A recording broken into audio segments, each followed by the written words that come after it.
You know Graybar for electrical parts, but there's one more thing you may not be thinking of us for that can help maximize your next project's total value. Our pre-project planning services are designed to help you win the bid, save on labor costs, and keep your installers productive across your entire build. The sooner you call us, the better. Because when we're there from the beginning, we can anticipate your needs and help you solve problems before they become problems. Yep, Graybar does that.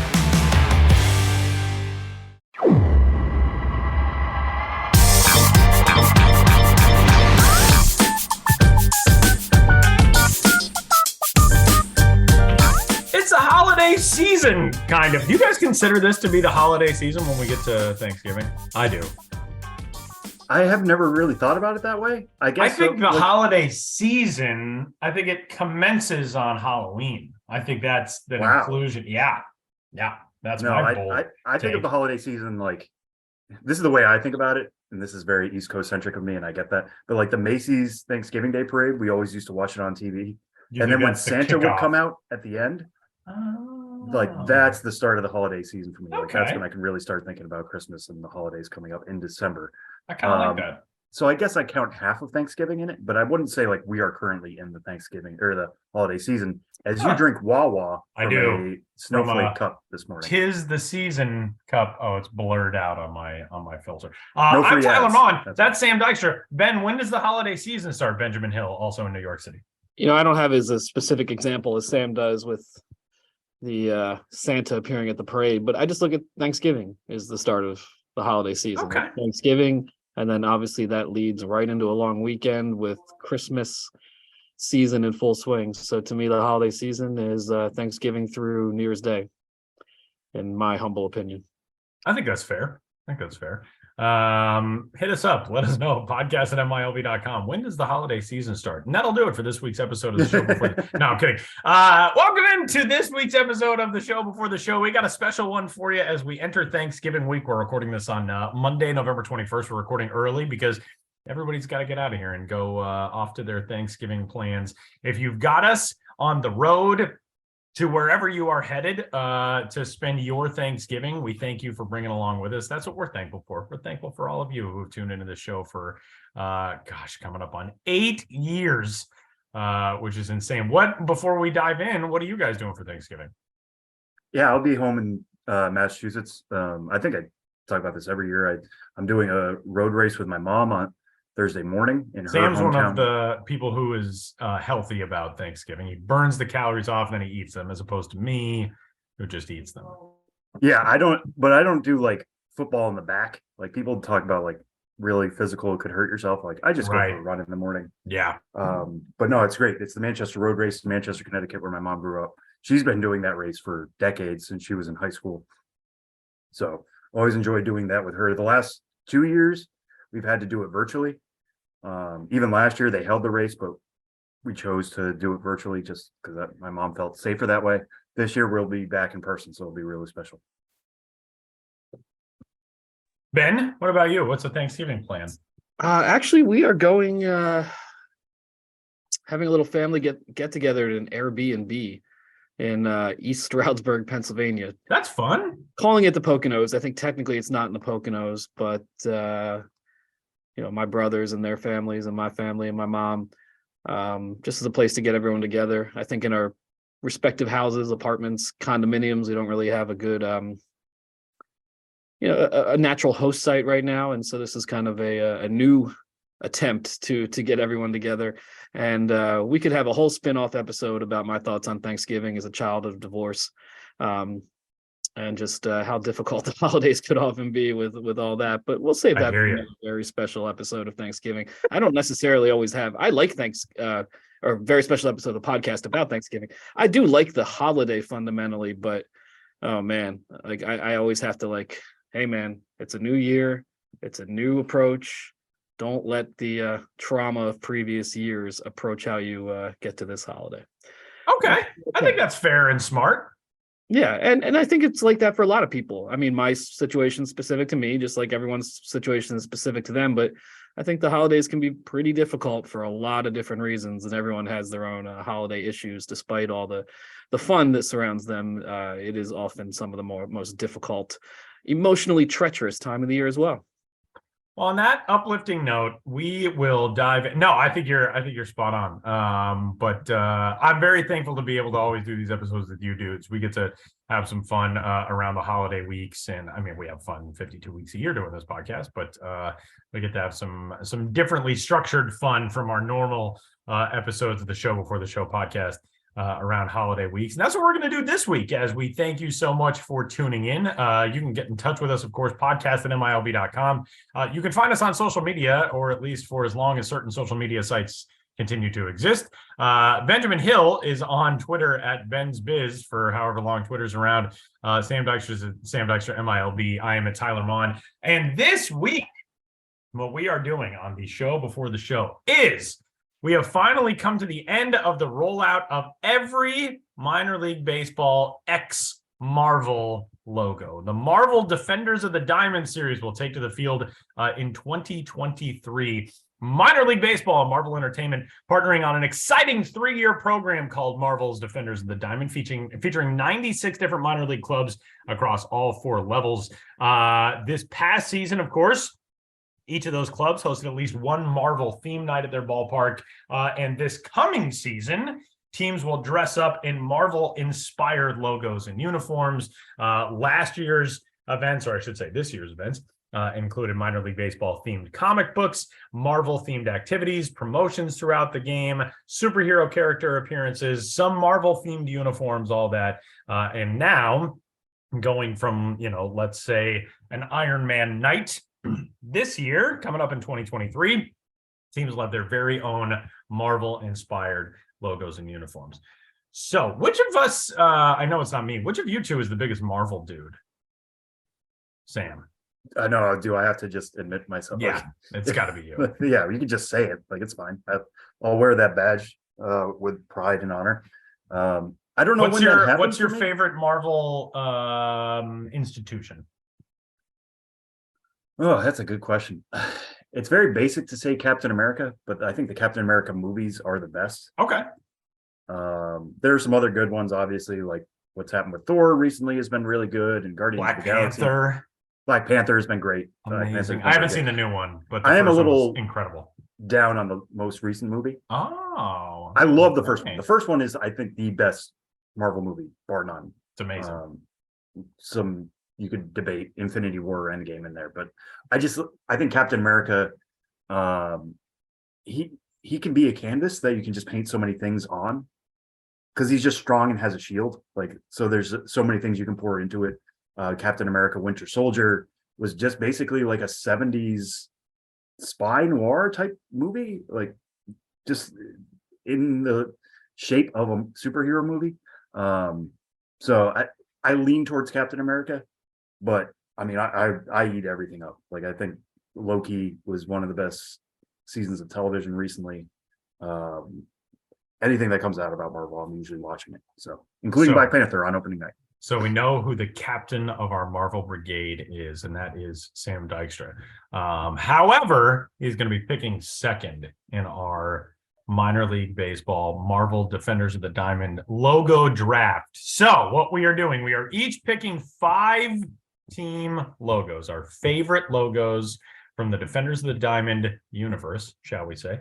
We're going to draft them. We're going to select them. We're going to go 3 rounds. Then you're going to hear from Josh Jackson with Ghosts of the Minors for this week's episode of the Show Before the Show. And at the end, I assume they'll just send us all of the merch of all 5 of our teams. Maybe all 15. I think that's how it works. That's my plan. Or maybe the other 81 teams could send us their merch too. Yeah, they can do it too. Convince us. That's fine. We're here to be bought. That's okay. So our draft order for this week's episode, it goes me first, then Sam, then Ben. We're going to do the snake draft order.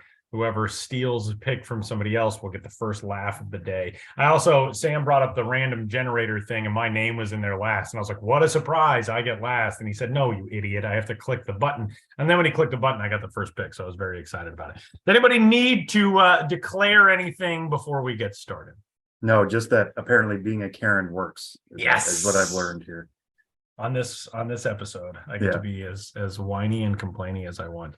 So let's do this.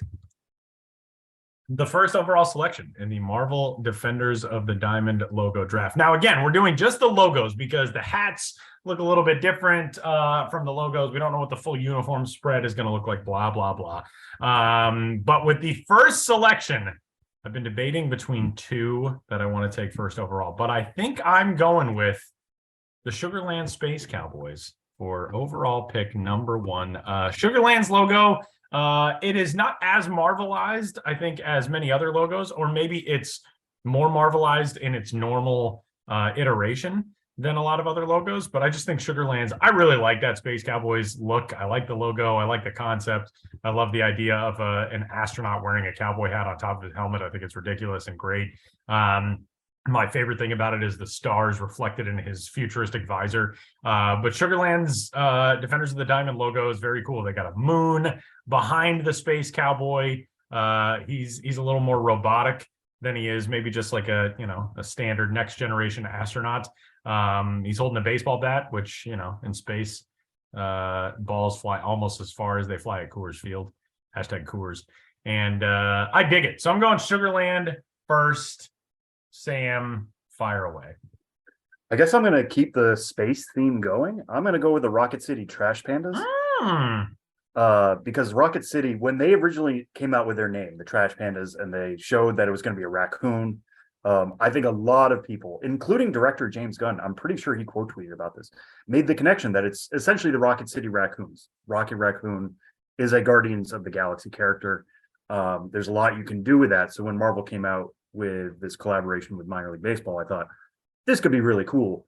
And when they came out with the logo, it's as comic accurate as anything that's in this entire series. Like, you can think of what Rocket Raccoon looks like in the movies, voiced by Bradley Cooper. This is not that. This is basically straight from the comic book pages. And what I love about it too, it's got a nice little touch in between his brow, is just basically a black mark, but it looks like a rocket itself. It's just like a nice, neat little touch to bring it back home to Rocket City. I could definitely see this selling really well. I know a lot of Trash Panda stuff has sold well, but this just fits exactly what I was imagining the Mill Marvel partnership to be, is take something from the comics, combine it with something that already exists, and make it something not unique necessarily, but something special for fans. And that'll definitely work here in Alabama. So Rocket City Trash Pandas comes in at number 2. Now, Ben, you have 2 picks here at the turn. Oh, wow. 2 picks. All right. Well, number 1, Lake County Captains. I mean, Sam, when you were just talking about Captain America and saying he's a canvas, you can paint your own thing on. I think that definitely applies to this captain. He has no, discernible superheroes. He is just super buff, very sexy. And you could create your own interpretations over, who he is and what he's about. And it just is very striking image. And I like that there isn't this overt, what's his superpower? His superpower is he's a stud sailor. And that's really what I like in a superhero. So Lake County Captains, number 1, for sure. And then going to the Texas League, Lake County, of course, is in the Midwest League. That's East Lake, Ohio, Lake County. Then with my second pick, Amarillo Sod Poodles. I think this is one of the campiest logos in the Defender of the Diamond series. And please go to milb.com/Marvel to see all these, get a sense for exactly what we're talking about here. But the Amarillo Sod Poodle, he's buff. He's very buff now, much bigger and buffer than he is in the normal logo. Muscle bound, boots, no pants. And even though he has no pants, he's wearing a belt with a huge state of Texas, right in the center there. And so that's a statement. Everything about his wardrobe is a statement. And man, if those two could team up, this Amarillo superhero Sod Poodle and the Lake County super buff captain, that is a movie I would go to see for sure. I didn't even think about like drafting in terms of building our own team, our own Avengers, but now I really like that concept. It's not going to change how I draft. I kind of dig that too, actually. What the crossover movies would be best with. Because who I'm taking second here, I don't think would be necessarily a great fight, although he's very muscle bound. So I'll take it with that. Again, going back to like what exists in the minor league universe and what characters are already there.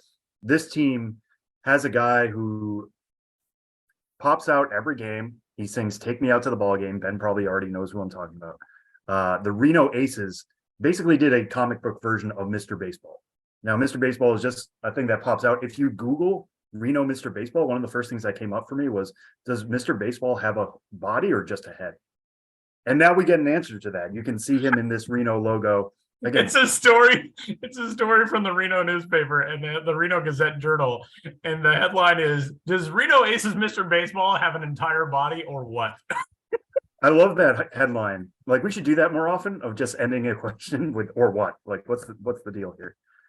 So we gave him a whole body. He has legs now. He has big arms. He has big biceps, big forearms, big meaty hands as well.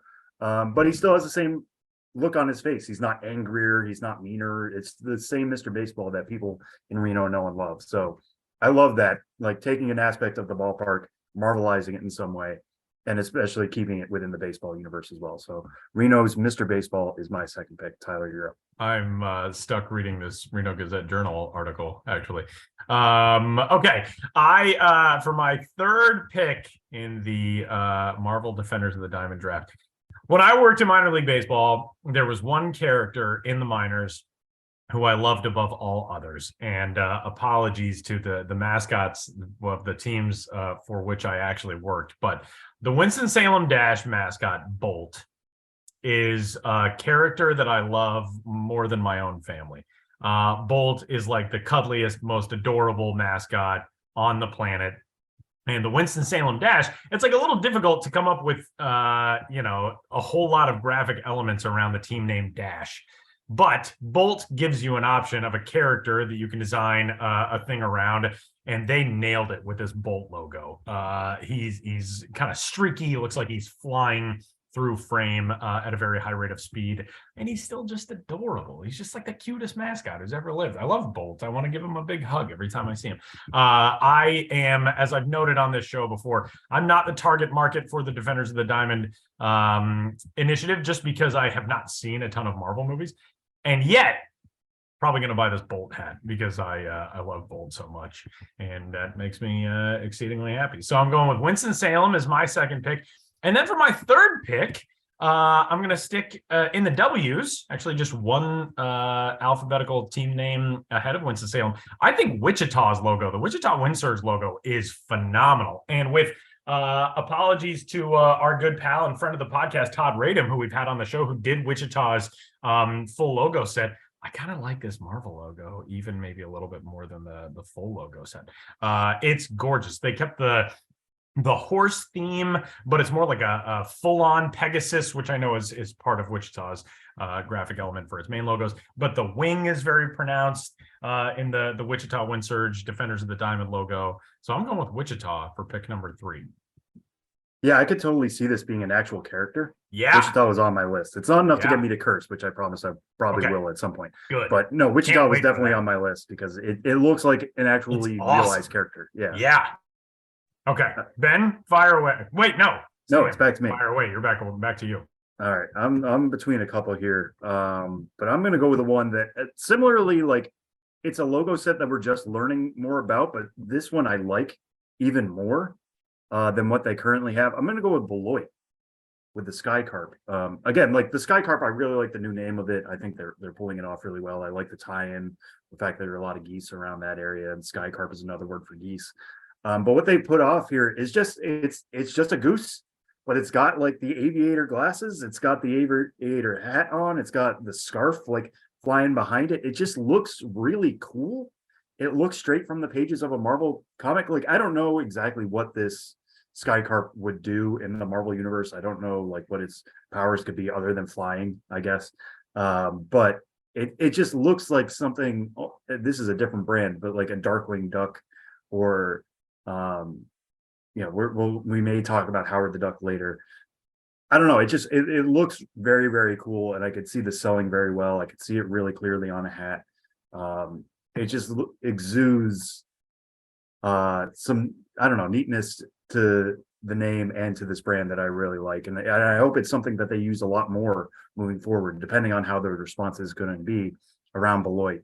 But I just like the cleanliness of this logo so much. All right, Ben, back-to-back picks on the back end of the snake selection for you.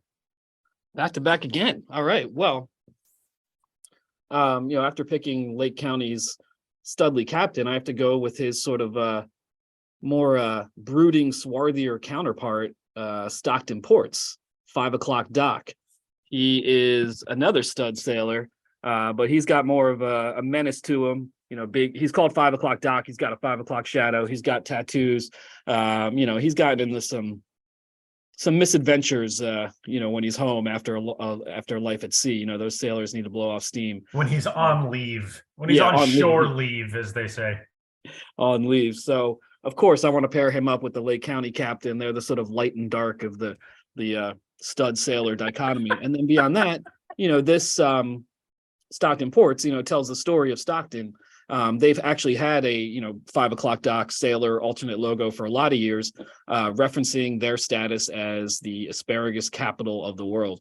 And in this logo, 5 o'clock Dock, looking big and burly, is holding a giant stalk of asparagus, which directly ties into the Stockton Ports long-term branding and their connection with the city of Stockton, making that connection with how much asparagus they grow and then, ship out all over the world. And 5 o'clock Doc plays a big role in all that. And I thank him for his service and happy to have him on my team.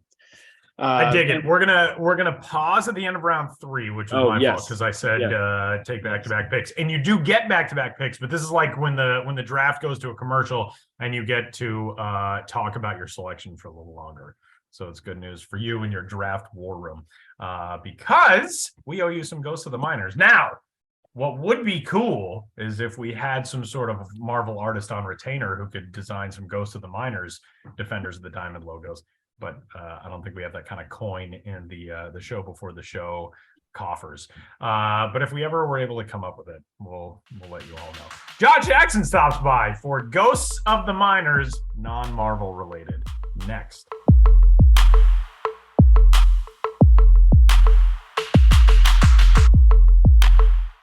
We all have that dream trip we've been wishing we could go on, but too often life, or usually price, gets in the way. That's why Priceline is here to help you turn your dream trip into reality. With up to 60% off hotels and up to 50% off flights, you can book everything you need for your next adventure. Don't just dream about that next trip. Book it with Priceline. Download the Priceline app or visit Priceline.com and book your next trip today. Go to your happy price, Priceline.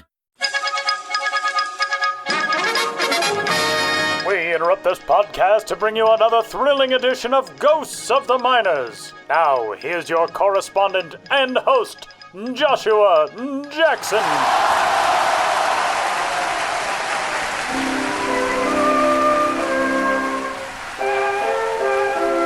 Welcome back to Ghosts of the Minors, in which all of you out there in Radioland must identify the legitimate historical ball club hiding amidst the fraudulent pair. One of them was a proper franchise. The others are imposters. In the last segment, I asked you which of the following minor league baseball teams did at one time exist. A, the Flint Arrows. B, the Oildale Drills. C, the Hickory Hammers. You hit your mark if you picked A, the Flint Arrows, who flew true and fierce in the Central League from 1948 to 1951. Flint had previously tested its mettle in the minors with teams like the Gems, the Vehicles, and the Flyers. And when it had last had a team, 1941, it had been known most commonly as the Flint Indians, taking the moniker of its parent club in Cleveland. But a team from the town made famous by General Motors forwarded a relationship with the Detroit club for the 1948 season, which marked the inaugural campaign for the reborn Central League, a Class A circuit in the center of the mainland U.S., whose return brought the Miners back to Michigan for the first time since the war. The Arrows were pointed in the right direction from the start, finishing the first regular season in first place with an 89-49 record. But those arrows couldn't pierce the walls of Fort Wayne, whose generals, managed by Walter Boom Boom Beck, topped Flint in the semifinals 3-2. The Arrows, with returning skipper Jack Ty, took aim again in 1949, but once more missed the bullseye. This time around, despite an all-star year by shortstop and future Pittsburgh Pirate Clem Kosharek and a circuit best 2.13 ERA by right-hander Ernie Funk, the Arrows finished second and were buzzed over by the Grand Rapids Jets in the playoffs. The third time was the charm, as Flint was able to steal the title in 1950, with more help from that famous duo of Kosharek and Funk, and huge contributions from first baseman Pete Little, and just a great season by third baseman Dave Jaska. The Arrows went 80-53 for a first-place finish and put a fine point on their excellence by grounding those Jets in the semis and sailing past the Muskegon Clippers in the finals.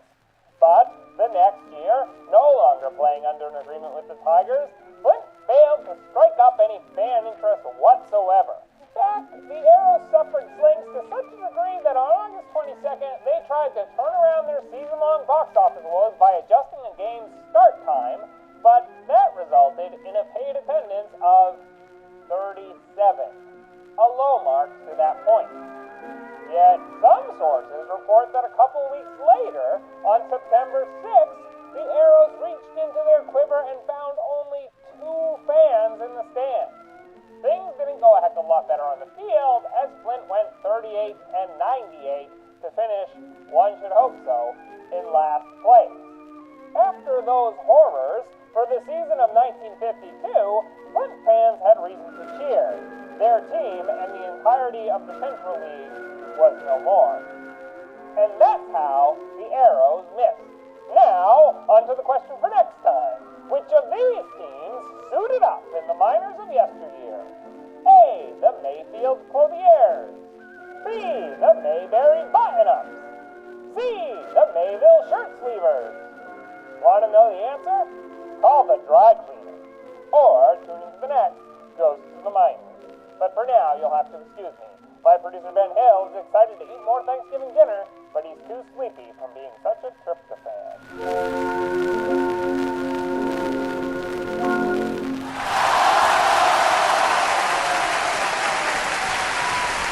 Big thanks to Josh, as always. And I'm imagining if Josh was going to pick, he'd just pick the Portland Sea Dogs because he is our, he's our main correspondent. And the Sea Dogs logo is pretty good. It's, a sea dog, but he's got a cape and, the little eye mask of superhero lore. He's got that on. So we're just going to assign that one honorarily to Josh, unless somebody was going to pick it, in which case Josh just... I would not do that to Josh. If we were assigning one to Josh, I would not swoop in and take the Sea Dog from him. Ben, was your round 4 pick going to be Portland? Because you're back up and it's round 4. I'd love to do it just because. Just to hold it for a trade because Josh wants it so bad. Yeah, I mean, really, what I would like to see is a Josh Jackson logo for sure. That would be all of our number 1 picks. Same. But my next pick, I'll go with the next best thing to Josh, and that is Arkansas Travelers, featuring Odie the Swamp Possum. That's a alternate a secondary mascot they introduced at this point, better part of a decade ago. Kind of went viral right away because he's a swamp possum, a kind of a little bit of a disturbing look as mascots go. And now that he's been marvelized, of course, he's bigger and buffer and even meaner looking. And he's in a trash can and holding a bat. And I just like having, this is the wild card on my team, the swamp possum. Can't always be trusted, but at the end of the day, he's going to have your back for sure. And his name is Odie the Swamp Possum, O-T-E-Y. And, my job is such that I end up going down deep into rabbit holes. And Odie, O-T-E-Y, is a reference to a guy who played for the Arkansas Travelers for 10 years, different era of minor league baseball where you could just play for a Texas League team for 10 years. He was an infielder, R.C. Odie. Then he retired and spent 30 years as the superintendent at the ballpark, Ray Winder Field. So this Odie the Swamp Possum is named after R.C. Odie.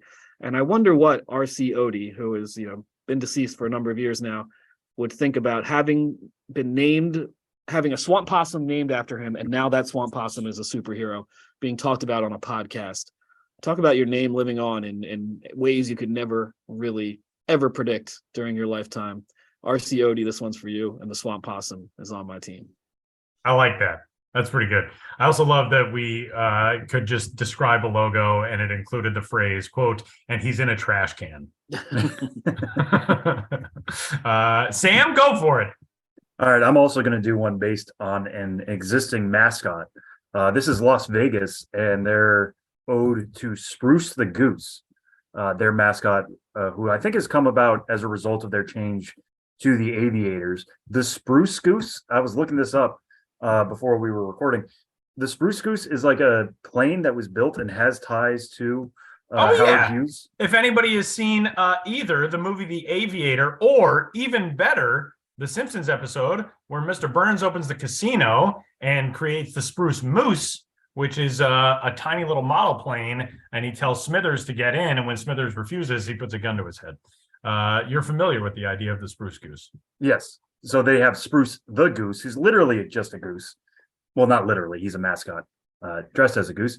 And they've used that in this Marvel set, but it caught a lot of attention when it came out because he looks essentially like Guy Fieri. He does. Yeah, he does. He's got like the orange hair that's, pointing to the sky. He's got these sunglasses on.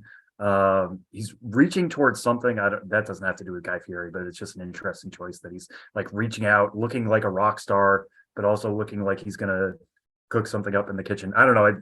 It's one that drew a lot of attention to fans who love diners, drive-ins, and dives, and that aspect of our culture. It fits Vegas perfectly, I think, because it's just far enough out there to be a little bit wacky, but also plays into something that they already have existing. And the Aviator brand is still something I think they're trying to establish in that area. So getting Spruce the Goose on here is pretty cool.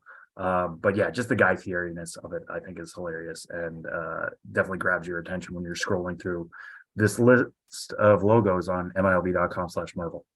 He's in a trash can and the Guy Fieri-ness. Two different things that we have said on this episode of the show before the show today, and I'm very into it. All right, my last two picks. But we're flying through. All right, for pick number 4, am going to maybe the most minimalistic creation in the Marvel Defenders of the Diamond series, but one that I absolutely love, and that is the Greenville Drive in Greenville, South Carolina. Their logo is so non-character based, but it is more of a superhero's logo itself. But the thing I love most about it is that it looks like an old-timey car hood ornament, which is in fitting tribute to the name, the Greenville Drive, the franchise history, what they're honoring in that region of South Carolina. I think that Greenville Drive logo is fantastic. Just kind of a stylized G with almost like a wing coming off of the bottom leg of the G, or what would be the cross beam. I don't know, what do you call that in the letter? I think it's fantastic. So I'm going with Greenville as my 4th pick, and my 5th pick, going back to the mascot route, and I'm going to the San Jose Giants, who have honored their mascot Gigante, the big giant gorilla. Is swinging not a baseball bat like so many logos across minor league baseball and even in the Defenders of the Diamond series, but he's swinging a big old giant banana. He's wearing an orange cape. He looks fantastic. Gigante, I'm very into what San Jose decided to go with for their Defenders of the Diamond logo. And that wraps up my 5. Sam? All right. I'm, as always, between a bunch of different ones here. I didn't even have this one on my board, and then I'm scrolling through and I'm like, I kind of really need this one. I think if we're building a team, I'm gonna go with the Eugene Emeralds, who they built a logo here that reminds me a lot of the Swamp Thing. Now the Swamp Thing is a DC property, so a little bit of crossover there, but just basically, what are they called? Why am I blanking on not a Yeti? Sasquatch. Yeah, Sasquatch. Why can't I think of Sasquatch? Yes, he's essentially a Sasquatch. He's a big green Sasquatch, so big that he can swing a tree, and he's reaching out for you, so it's a little bit menacing as well. A lot of these logos have their mascot swinging a bat, which obviously is interesting and makes sense on a certain level. But I just love the idea of grabbing a tree out of the ground, and that I'm so big that I can swing it at you. Sasquatch sized, menacing. He could be the Hulk of this entire group if you want to go that way. He's a little bit leafier or furrier. Can't really tell what he's made of. Let's go with leafier. I like the idea of him being made of green stuff. But the Eugene Emeralds, big fan of that, and I think adds some heft to the team I'm building. Wow, is this it? We've reached the end. With We have. minimal conflict, it seems like. Yeah, I know. I was a little bummed. Like I got down to saying San Jose, and I was hoping I was going to see Sam do it, throw his hands up and get all mad, and it didn't happen. I mean, there's like 96 teams to choose from. I know, but I'm usually very good at picking something that's going to make you mad, and it's one Well, of my we highlights. can get into like what we left on the board here in a second. Yeah, that's I'll true. see I feel what- like we should have some honorable mentions, but Ben, take it away. I'm going to close it out with the Fort Wayne Tin Caps. And again, the story behind the Fort Wayne Tin Caps writ large is the tin cap and the mascot Johnny, who wears a tin cap. That's a reference to Johnny Appleseed, who for part of his peripatetic life lived in and around the Fort Wayne area, an ecological warrior, planting trees, respecting the earth. And so now this Fort Wayne Tin Caps, who've always modeled themselves after Johnny Appleseed, who probably never actually wore a tin cap, but he was portrayed that way in a long ago Disney production, and that kind of stereotype stuck. But now, as a Marvel character, we have Johnny Tin Cap, Johnny Appleseed, looking like a real superhero, wielding the cap, not wearing it as a hat like he usually does, but kind of wielding it like a weapon. And he has an apple like silver medallion on his chest. So, now, Johnny Appleseed, now he's not just like walking around planting trees. He's looking for anyone disrespecting the earth, disrespecting the land, and there will be hell to pay. And we need him now more than ever. Yeah, we really do need Johnny Appleseed. So, a super heroic Fort Wayne Tin Caps, Johnny Appleseed. I have to go with that just because he's a real life character who's kind of turned into myth over the ensuing, couple 150 years. And now to see that go even further into myth and superhero status is, what a life. Johnny Appleseed? I guess if he had that last name, it was kind of self-fulfilling prophecy. He turned out. That is true. Hey. It's a good point. Anyway. Yeah, if your last name is Appleseed, there are only so many career paths for you. It's kind of, he could have been like a guy who made cider. That would be his modern day career. He would wear a hat like I'm wearing right now. Like he'd be very hipstery, and he would he'd have a cidery. I don't know. What do they call it? It's a cidery. Yeah. I think they are called cider. Yes. Well, that's pretty good. I think we got 15 very good logos. Do you guys have any like honorable mentions? I have a couple honorable mentions that I want to point out because I think so many teams did such a good job with this. Yeah, you go first, Tyler.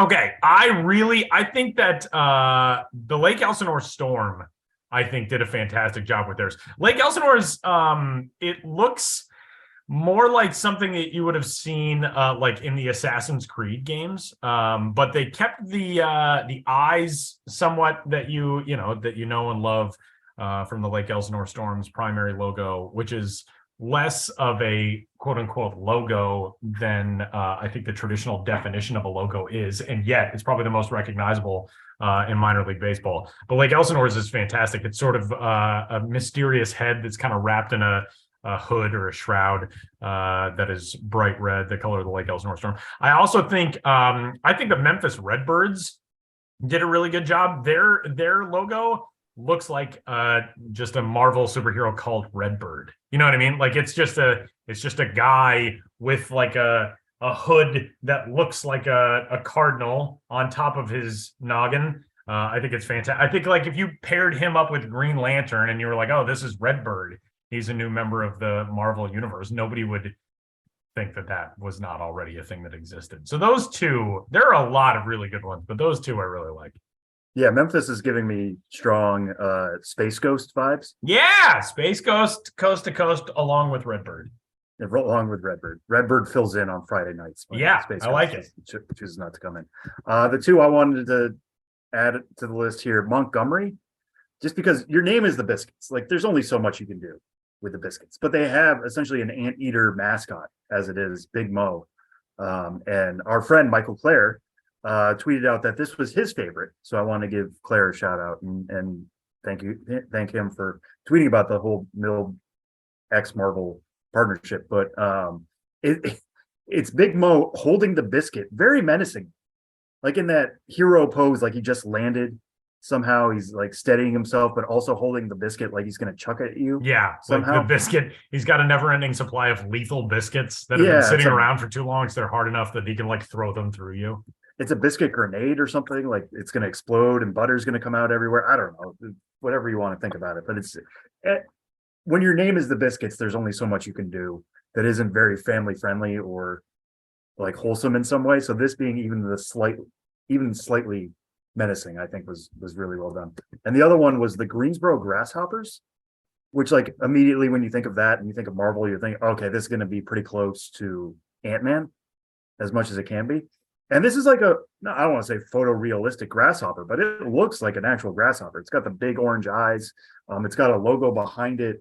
You could see this like on a patch or something, or almost like somebody could become the grasshopper and that would be their helmet. Again, like grasshoppers don't sound that very menacing, but neither do ants, and Ant-Man works. And I think this works as kind of a offshoot of that for Greensboro. So those are my two. Any others that were on your list, Ben? Well, I'm really happy with my team, so I don't really feel the need to, make anyone feel jealous by having gotten close to it and then left off in the end. But Ben doesn't want to be tampering with any of these free agents. Yeah, and also I'm in a conference room. I'm in a conference room here, and someone's like using an electric drill on the other side of the wall. So it's getting a little dicey for me to talk here. It's Drill Man. It is Drill Man. It's the Inland Empire 66ers alternate.